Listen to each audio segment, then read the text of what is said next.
Барлығыңызға қайырлы күн достар. Тренд болып жатқан жүрекше пирогын жасайтын боламыз. Өте нәзік болып шығады, жасап көріңіздер. Менің каналыма тіркелмеген болсаңыз, тіркелуді ұмытпаңыз.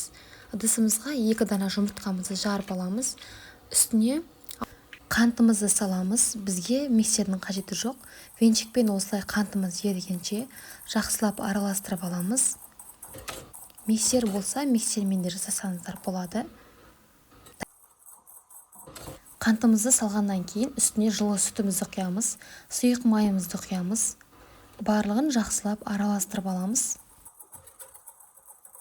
Ұнның үстіне 1 шай қасық разрыхлитель қосамыз. Араластырып алып, бөліп осылай қосып отыратын боламыз. Қосқаннан кейін венчиктің көмегімен немесе қасықтың көмегімен осылай араластырамыз. Біздің массамыз өте сұйық масса шығады.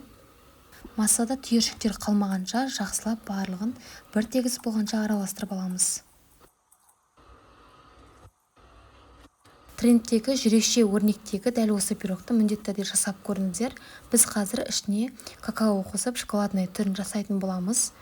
Ол үшін біз қазір дәл осы массамыздың ішінен бөлек ыдысқа 2 ас қасықтай салып аламыз массамызды. Ол қазір бізге бетіне өрнек салуға қажет болады.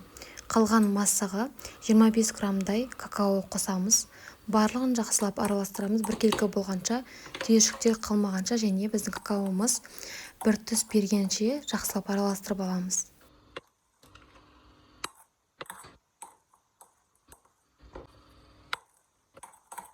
Массамыз дайын болғаннан кейін алдын ала формамызды дайындап қойып 26 диаметрлік немесе 24 диаметрлік формамызға құямыз.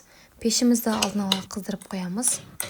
Дайын болғаннан кейін формамыздағы массамыз үстіне өрнек сала бастайтын боламыз. Ол үшін бізге осындай кондитерлік қалташа қажет болады. Осындай қайшымен аздап, өте үлкен емес, кішкентай етіп кесіп аламыз.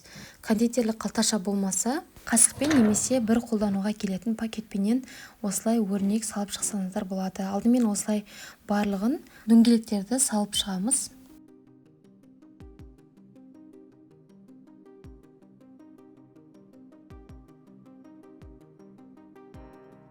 Содан кейін осылай шпажканың көмегімен немесе тіл шұқитын осындай ағаштың көмегімен өрнегін салып шығасыздар. Қызып тұрған пеште 180 градуста 30 минут пісіріп аласыздар. Ортасы толықтай пісіп шығады және піскенін қарау үшін осындай ағаштың көмегімен ортасына тығып қарасаңыздар болады. Біздің ағашымыз құрғақ болуы керек. Міндетті түрде жасап көріңіздер, іші толықтай пісіп шығады. Сізге жасаған пирог ұнаған болса, каналыма тіркеліп, лайк басуды ұмытпаңыздар. Дәл осы менің каналымнан басқа да рецепттерді көре аласыздар.